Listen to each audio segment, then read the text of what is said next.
My husband is very, very smart in math and has an undergraduate and then a master's in some kind of math something. I don't know. Our first date, he said, I love a derivative. And I remember thinking, okay. Right? Okay. But he bred with me and has 3 children that cannot do math. All of them took after me, but they're fun. They're fun. And they're not buttholes, you know? I know, thank you. I've gone up a size in my Soma panties, and they're so tight. They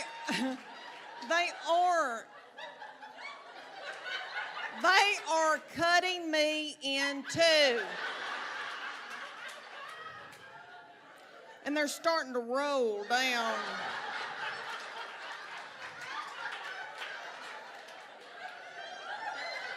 Okay, are there any teachers in here? Okay, we didn't hear them clap big because they raised their hand. I don't know how y'all do it. God did not call me to do it. If I was a teacher, I'd be running out this highway with my bra on the outside of my clothes. My teachers for my children were wonderful and helped me so much, and they like me, and I love them, and they invited me on every field trip. They did. I got to go on every field trip with 3 children, and y'all know why they invited me? Because I'm fun. And I'm not a butthole.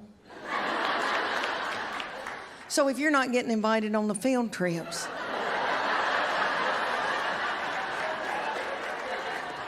you may want to look inward. My little daddy, all of my life, has been scared to death something would happen to me or my sister, and he would say, don't you dare get on a motorcycle. That was one of the things, and it would just scare me to death. I was like, I'm not going to. Well, my husband buys one and says, because we're 30 minutes from the Smoky Mountains, let's go ride in the mountains. And I thought, oh, my Lord, if I get on this thing, he's going to pull off into the bushes and make me do something horrible.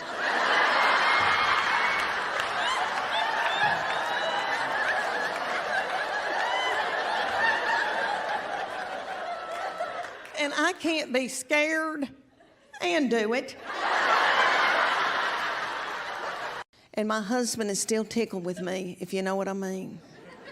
And he comes in to our bedroom about every night, flaring his nostrils at me. And I know what that means. And he gets hyper-focused on his phone looking at sports or something, and then I'm over here with 2 beagles in the bed in a gown and praying to the dear Lord, please let me sleep through the night, Lord, please. Please let me sleep through the night. And I drift off to sleep. And then my husband remembers me.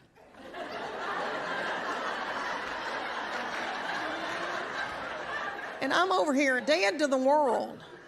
And he reaches over and grabs one of my breasts. And it puts me into a blind rage.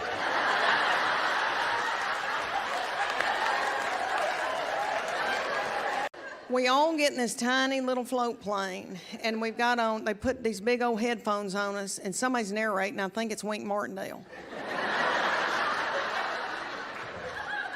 And all of a sudden, this little man starts pumping his foot. And that's how we get in the air. He's pumping that plane. And I don't know if I saw a glacier.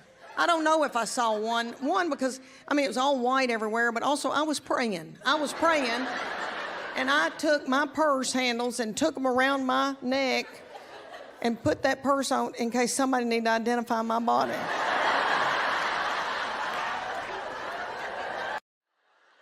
They're trying to potty train him, and they asked me for advice. I'm not good at that.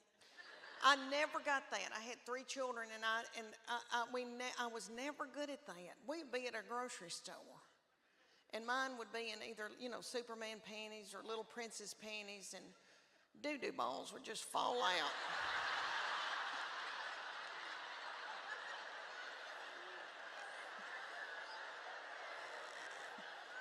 At the grocery store. And I would think, did anybody see that? I don't have anything in my purse to pick it up with. Is some little child gonna think it's a milk dud? Just keep on moving, everybody. Just keep on moving. I got hired to do a fundraiser right outside of Detroit, and it was darling, and it was a bunch of nuns. It was nuns and fun people, and there was a raffle and a lot of drinking. But I had been at home, and Chuck Morgan and I both got sick with some horrible cough, and I had gotten codeine cough syrup, which is a controlled substance, and they don't let you have much of it. And I was coughing my head off, and I thought, oh no, I'm not gonna get to do that show in Detroit.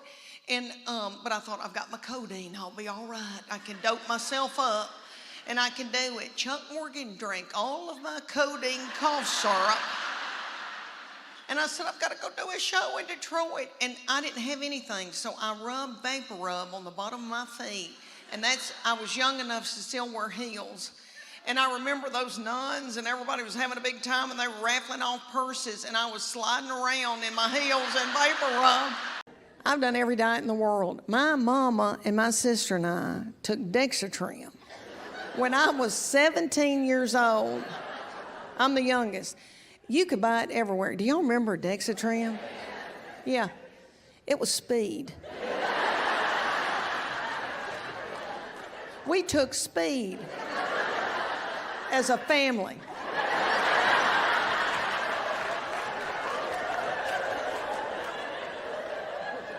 We would take Dexatrim and our heads would itch and we'd fight in the yard. He really does not believe in fancy cars. He doesn't think anybody needs a nice car.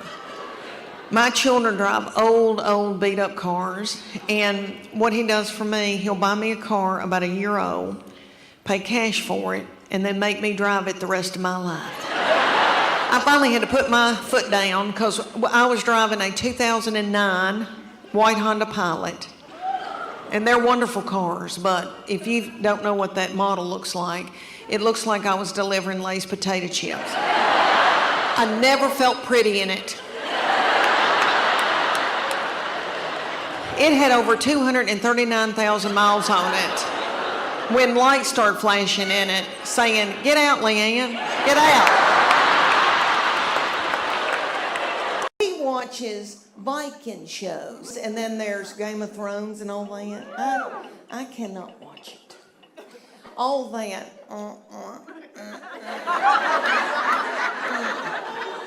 I hate it. I can hear all that while I'm brushing my teeth. It's gross. It's porn. It's porn. Where my kids went to school, they went to a small Christian school in Knoxville, and I swear all those kids were like pilgrims. And everybody dated intentionally. That's what they called it. They would go, "We're dating intentionally." And that was so foreign to me because I didn't. And so I would say to my boy, "Why don't you take that little girl to Steak and Shake in a movie?" And he'd go, "Good night. I can't do that. I barely know her. I need to talk to her for a year before we can go on a date." And I'd be like, "Good night. I went with anybody that asked me to go anywhere."